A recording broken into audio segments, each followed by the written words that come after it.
네, 저는 뭐 다 아시다시피 기독교 독립언론이라고 저희가 이야기를 하고요. 저희는 이제 교권과 권력에 휘둘리지 않는, 영향을 받지 않는 언론이어서 독립언론이라고 이야기를 하고, 뉴스앤조이에서 일하고 있는 이은혜 기자라고 하고요. 저는 2014년 5월부터 지금 이제 7년 좀 넘게, 만 6년 채우고 7년째 일을 계속 하고 있습니다. 뭐 어떻게 하다 보니까 교회 내 성폭력 아니면 뭐 성소수자 이슈, 이런 성 관련 이슈들을 주로 다루게 됐고 현재 다루고 있습니다. 이거를 저희가 쓴 거거든요. 예, 기독교 반성폭력센터가 시작할 때, 그때 시작하면서 그러면 우리가 쓸 테니까 이거를 같이 한번 해서 내보자.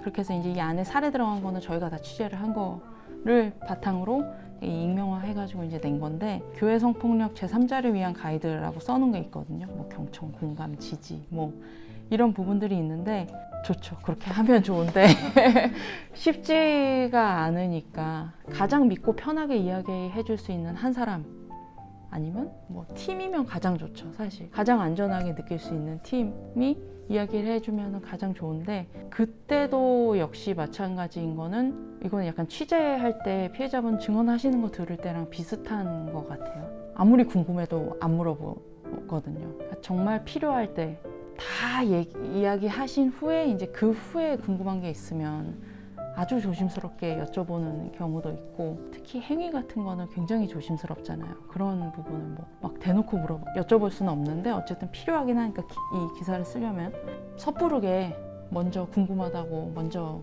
여쭤보거나 충고하지 말고 평가하지 말고 뭐 그런 이야기도 하니까, 그런 부분. 그리고 피해자분 이야기 들을 때는 항상 한 반걸음 정도 늦게 듣고 따라간다는 생각으로 절대 앞서가지 않게 그 부분만 유의하시면 좋을 것 같아요. 그래도 부족하거든요, 사실. 좀 세세하게 적용하기는 힘들겠지만 그래도 기본적으로 요 정도는 알고 가시면 좋겠다. 이게 막 100% 정답이라고 말씀을 드릴 수는 없고, 그래도 여기 보면 그런 내용이 있거든요. 똑같이 경청, 공감, 지지, 절대 먼저 자세히 물어보지 않고 우선 가해자와 피해자 분리하고, 뭐 그런 다양한 스텝들이 있어요. 그런 거를 좀 교회마다 알아두시면 좋지 않을까 싶습니다. 부정적인 이야기들을 계속 듣다 보면, 뭐 예를 들면 뭐 믿음의 산이 이만해요. 그러면 이제 부정적인 거 있으면 이제 계속 갉아먹는 거죠. 채워지지 않으면 이제 이게 사라지는 것 같이 느껴지는데, 어쨌든 일을 시작했을 때의 마음가짐, 여기까지 오게 된 이유, 그런 거를 생각을 하다 보면 요만큼 힘이 나는 것 같아요. 그게 다 채워질 수는 없지만. 그리고 또 다른 힘은 어쨌든 교회 성폭력이면 피해자분들, 그리고 다양한 사회적 소수자분들, 약자분들 만나서 이야기를 듣고 저는 전달을 하는 입장이잖아요. 제가 할 수 있는 거는 어쨌든 그분들이 계시니까, 여기 있으니까 그 있는 분들의 이야기를 그대로 전달을 해야 어쨌든 이런 분들이 있다는 게 알려지는 거니까. 그래서 저는 그게 제 역할이라고 생각을 하고 있고, 그리고 저희 동료들 역시 마찬가지로 다 동일하게 그렇게 생각을 하고 있고, 아무리 외부에서 뭐 그렇게 비판을 하시는 분들은 이 있는 이야기도 인정을 안 하는 건데 어떻게 있는 사람을 없다고 얘기를 할 수가 있어요.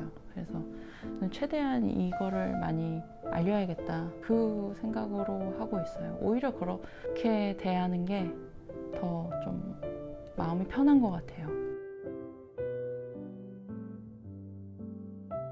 결국에 좀 교회라는 곳은 되게 진부한 얘기인데, 뭐 당연히 사랑이 넘치는 곳이어야 한다고 생각을 하거든요. 근데 사랑만으로 교회 공동체는 절대 이어갈 수 없고, 저는 개인의 헌신이 있어야 된다고 생각을 해요. 헌신이 없는 공동체는 얼마만큼 유지가 될 수 있을까? 저는 약간 그렇게 생각을 해요. 그래서 한국교회가 되게 실패한 것 중에 하나가 개인의 헌신을 하찮게 만들어버린, 정말 순수한 마음으로 저희 부모님 세대는 헌신을 해서 교회를 이만큼 일구셨는데 그게 되게 도구화가 돼버렸잖아요. 그래서 저는 그 부분이 한국교회가 실패하고 결국에는 계속 이어가지 못하는 이유가 아닐까. 어쨌든 제가 좀 꿈꾸는 교회는 작더라도 서로에 대한 사랑과 헌신이 적절하게 혼합이 돼 있는 그런 공동체, 그렇게 생각을 해요. 그래서 교회 성폭력 얘기할 때 사랑을 얘기하는 게 굉장히 조심스럽잖아요. 이 사랑이 항상 가해자 편으로만 가서 항상 뭐 사랑은 허물을 다 허다한 허물도 다 덮는데 그 목사님 그런 거 못 덮어줘 막 이러면서 이제 항상 사랑은 가해자 편으로만 흐르니까 지금까지의 사랑은 그래서 제가 꿈꾸는 교회는 사랑이 아래로 계속 흘러갈 수 있는 교회, 그래서 동시에 자발적으로 헌신도 일어날 수 있는 교회, 그런 교회를 꿈꾸고 있습니다. 예전에 백소영 교수님이 하신 말씀 중에 하나였는데 그게 저는 계속 그때 너무 이렇게 확 와닿아서 계속 좀 생각을 하는 부분이, 굉장히 견고한 거대한 벽을 혼자 막 두드리고 있는 것 같아도 여러 명이 두드리면 결국에는 요만한 틈이라도 나고 그 틈에 가서 또 막 여러 명이 두드리면 그게 더 벌어지고, 그래서 결국에는 언젠가는 벌어질 수가 있다. 그래서 변화를 일으킬 수가 있다. 이제 그런 얘기를 하셨거든요. 혼자 두드리는 것 같은 느낌을 받을 때가 사실 제일 힘든 것 같아요. 이 목사 취재를 하고 그때도 좀 되게 건방졌던 게 외로워. 건방졌죠. 네. 난 이렇게 열심히 쓰는데 왜 아무도 없는 거야. 근데 다들 각자의 자리에서 열심히 하고 있거든요.